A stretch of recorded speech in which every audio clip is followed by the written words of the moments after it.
My name is Soo-Young Park from KAIST, the final presenter. And today I will be talking about fire in your hands, understanding thermal behavior of smartphones. And I'm pretty sure majority of people sitting here had encountered an experience where they were using the smartphones and the smartphones get too hot and you had to put your smartphones down for a while until it cools down and so that you can use it again.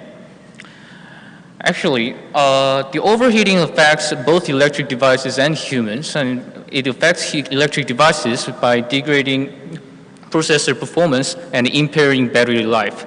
And it affects humans by degrading user experience, and in some extreme cases, it leads to physical injuries such as burns. And indeed, there are some extreme cases being reported in the media around the world. And yes, we understand overheating is a problem, but it's not really a new problem. It has been a traditional problem since the invention of electric devices. And because it has been widely studied by countless number of researchers, there are various traditional cooling techniques. For example, heat pipe, heat sink, and thermal interface materials. In fact, these techniques are already embedded into our smartphones already. However, what about these cooling techniques? Because our smartphones have much smaller form factor, many of the traditional cooling techniques are simply not applicable. An overheating problem in smartphone is actually much more difficult to solve recently because more advanced applications are being introduced, such as augmented reality applications, mobile machine learning applications, and games that require 3D rendering. And most importantly, unlike other electric devices, smartphones are in close contact with human body for long durations. And recent medical study shows that users start to feel discomfort and pain from 45 degrees Celsius. So our research team wanted to understand the thermal behavior of smartphones and wanted to answer this question. How much heat do smartphones generate in practical usage scenarios? And to answer this question, our research team carried out extensive thermal measurement studies under various practical usage scenarios. And among these experiments, one of the most important experiments was a surface temperature analysis. And for the surface temperature analysis, we used various smartphones devices, including both Android devices and iOS devices. But for today's presentation, I will mainly discuss with the results from the Nexus 5X. And for the applications, we used a video chat, video recording, game, and voice call and charging. And to measure the temperature, we used infrared thermographic camera, and throughout the experiment, we measured a total of 24 points of the smartphone surface. And without further delay, I will go straight into our results. For the experiments, we closed the application after 30 minutes and left the smartphones to cool down for another 20 minutes. And to give you a frame of reference, we used 45 degrees as the discomfort and pain threshold. As you can see from the results, let's look at Hangout, for example. The results show that it took only 6 minutes to reach 45 degrees Celsius, and the temperature continues to increase up to 62 degrees Celsius. And for other applications as well. In fact, among 7 applications, 5 applications exceeded 45 degrees Celsius. And why is this happening? We understand how serious the problem is, but we still don't understand why this is happening. So, to answer why, we carried out another experiment, which was component-specific analysis. And to do this, we disintegrated the smartphone and measured the temperature of exposed components from both front and back. And here is our results. And our results show that application processors and power management ICs are main contributors. And this fact is not actually quite surprising. And in fact, most of other devices other than Nexus 5X showed similar results. However, from component-specific analysis of multiple devices, we found out that there exists some device-specific issues that cause abnormally high temperature. Let's take a look at Nexus 5X, for example. Now, this is the application processor, Snapdragon 808, which is embedded into Nexus 5X. Now, many of you might wonder, because application processor is comprised of multiple subcomponents, so for example, CPU, GPU, and multimedia processors. And CPU is usually the one that works, CPU is usually the one that is most important.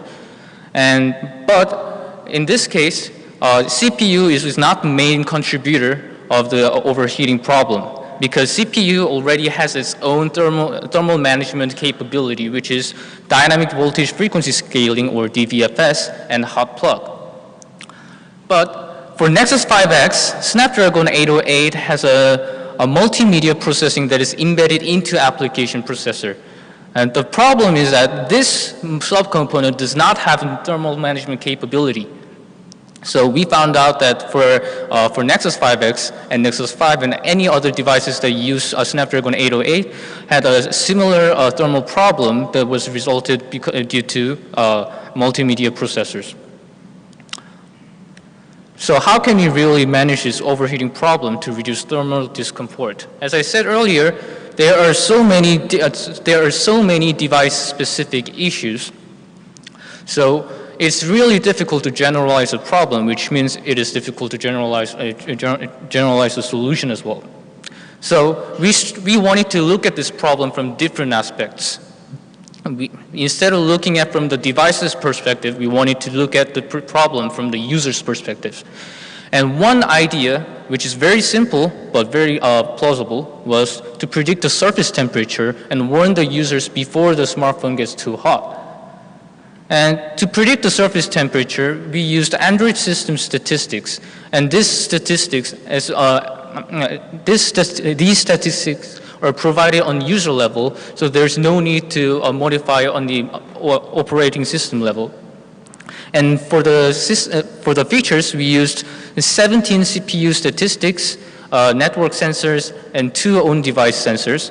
And these two on-device sensors were CPU temperature and battery temperature, which were the most dominant features, of course, to predict the surface temperature.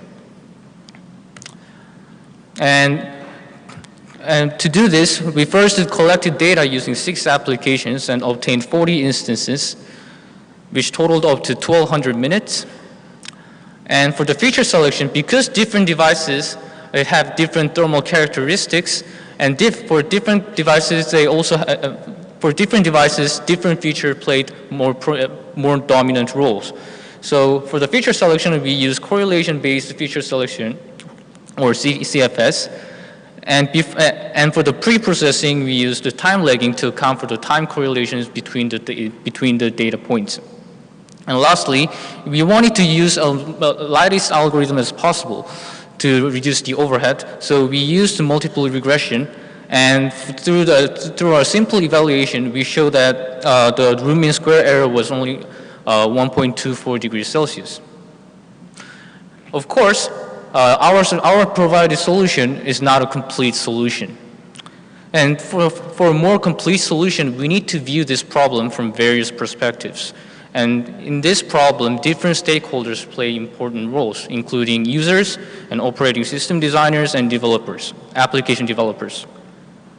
For users, we should consider overheating problems raised from newly introduced applications. For example, virtual reality and augmented reality applications, mobile deep learning, and because there are new wearables being introduced, we need to think about how users really interact with the specific device. And for the operating system design and manufacturers, they require user-imposed regulation for thermal management, as well as holistic thermal management capability for multiple components. And lastly, for application developers, they should consider user interaction as well as user reaction patterns. For example, how they grab their smartphones and which part of smartphone the user is in contact with when developing the applications. And one plausible solution to do this is to integrate our prediction model with Android IDE monitor so that application developers can know in advance how hot the smartphone is going to be and which part of the smartphone the temperature will rise the most. And I understand that everyone really understands how important thermal problem is, but when we're doing the research, we often choose to ignore this problem because of our own convenience. And we hope that through our research provides a wide range of data and guidelines for thermal management capability in the future researches. Thank you, and I would like to answer any questions.